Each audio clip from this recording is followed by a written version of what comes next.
Assalamualaikum warahmatullahi wabarakatuh. Pada video pembelajaran kali ini kita akan membahas tentang pesawat sederhana ya, dimana materi ini masih kelanjutan dari video yang kemarin, yaitu tentang usaha dan daya ya. Untuk lebih memahaminya, mari kita simak penjelasan berikut ini.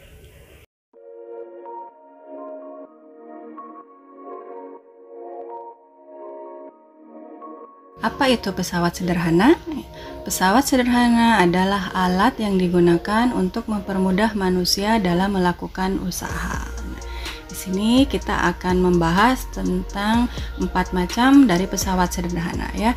Yang pertama yaitu tuas atau disebut juga dengan pengungkit. Yang kedua bidang miring. Yang ketiga katrol. Dan yang keempat adalah roda gigi atau biasa juga disebut dengan gear. Nah, di sini ada beberapa contoh dari pesawat sederhana yang biasa kita gunakan. Misalnya katrol. Katrol ini biasa digunakan untuk menimba air ya.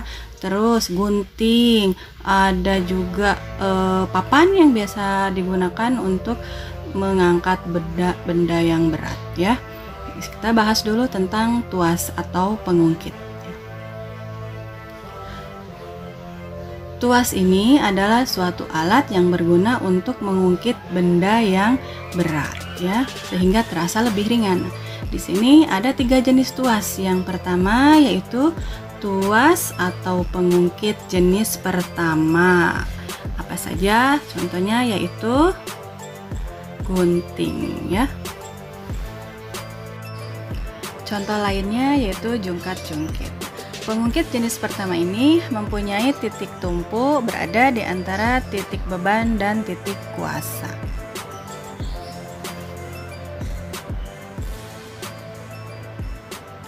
Untuk jenis tuas yang kedua yaitu dimana titik bebannya itu berada di antara titik tumpu dan titik kuasa. Misalnya yaitu alat untuk memotong kertas.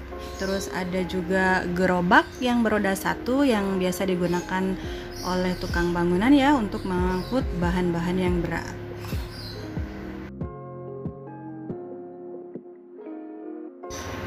Tuas atau pengungkit jenis ketiga ini berbeda dengan tuas yang pertama dan juga yang jenis kedua ya. Yang ketiga ini dimana titik kuasanya ini berada di antara titik tumpu dan titik beban. Contohnya di sini hektar dan juga gunting kuku. Perhatikan gambarnya di situ, dimana beban berada di ujung, titik kuasa ada di tengah, dan titik tumpunya berada di ujung bagian belakang.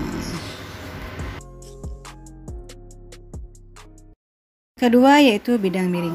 Bidang miring ini merupakan salah satu pesawat sederhana yang memanfaatkan sudut kemiringan dalam melakukan usaha ya. Contohnya yaitu banyak, misalnya ada baji, ada skrup, ada tangga, ada pisau, ada juga jalan di pegunungan yang dibuat secara miring ya. Itu merupakan beberapa contoh dari alat sederhana atau pesawat sederhana bidang miring ya. Perhatikan gambar berikut ini. Ini adalah contoh-contohnya.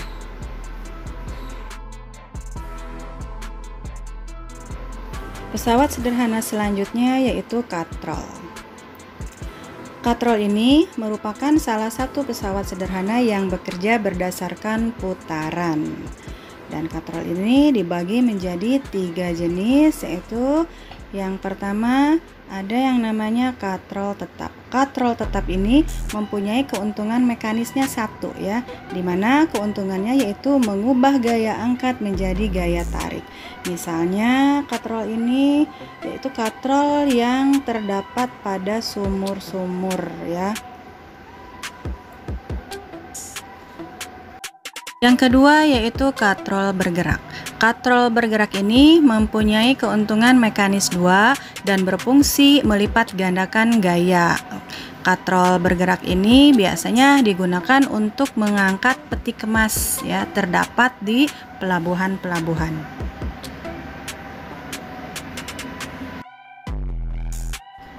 Katrol yang ketiga yaitu katrol ganda. Katrol ganda ini mempunyai keuntungan mekanis yang sangat besar ya, dimana keuntungan mekanis ini dapat dihitung dari jumlah tali yang menghubungkan antara katrol ya.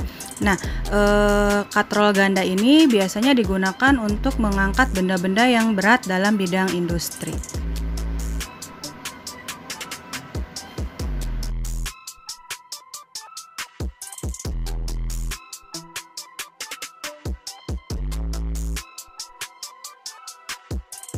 Pesawat sederhana yang keempat yaitu roda gigi atau gear. Gear adalah sepasang atau lebih roda bergigi yang saling berhubungan dan berfungsi meneruskan gaya dan gerakan pada sebuah mesin. Di sini contohnya yaitu sepeda ya. Sepeda ini mempunyai dua buah gear, yaitu gear depan dan gear belakang, di mana bentuknya juga berbeda. Gear depan bentuknya lebih besar dan gear belakang bentuknya lebih kecil. Nah, perbedaan kecepatan gear kecil dan gear besar ini menghasilkan perbedaan yang lebih besar pada roda. Itu adalah jenis-jenis pesawat sederhana. Sistem rangka yang kita miliki ini prinsip kerjanya hampir sama dengan prinsip kerja dari pesawat sederhana ya. Jadi di dalam tubuh kita ini bekerja berbagai prinsip pesawat sederhana. Misalnya ambil contoh di sini ada seorang pemain bulu tangkis sedang bermain ya, di mana pada saat pemain tersebut menengadahkan kepalanya, prinsip kerjanya hampir sama dengan prinsip tuas jenis pertama. Terus yang kedua, pada saat pemain tersebut merenggangkan lengan atas dan bahunya, itu prinsip kerjanya sama dengan tuas yang kedua. Sedangkan untuk yang ketiga yaitu pada saat menjijitkan kaki, di mana titik tumpunya berada pada jari-jari kaki. Ini sesuai dengan prinsip pengungkit jenis ketiga. Setelah menyimak beberapa penjelasan tadi, mudah-mudahan kita lebih memahami tentang materi usaha dan pesawat sederhana ya. Mungkin hanya itu yang bisa Ibu sampaikan. Wabillahi taufik wal hidayah. Wassalamualaikum warahmatullahi wabarakatuh. Terima kasih.